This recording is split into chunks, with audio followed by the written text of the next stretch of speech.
ते राज्यस्तरावर पोहोचण्यासाठी म्हणून आम्ही हे अधिवेशन घ्यायचं ठरवलं. या महाराष्ट्र आदिवासी महासभेच्या अधिवेशनाच्या माध्यमातून आम्ही जिल्हा कार्यकारी मंडळाच्या कडे आतापर्यंत झालेल्या कामाचा आढावा घेतो. भाऊ, तुम्ही आपण येण्याच्या अगोदर जवळपास 10 जिल्ह्याचे जिल्हाध्यक्ष आणि जिल्हाध्यक्षा आपलं मनोगत व्यक्त केलं.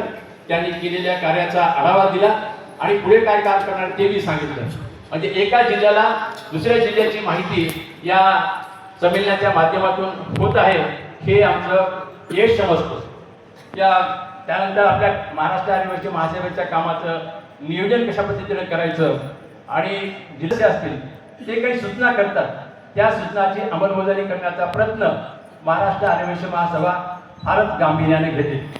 या जिल्हा कामाच्या बाबतीमध्ये जिल्ह्याने कामाच्या बाबतीमध्ये येत असलेल्या अडचणीची चर्चा करून त्यावर निर्णय घेणे हा सुद्धा या महाराष्ट्र आदिवासी अधिवेशनाचा उद्देश आहे.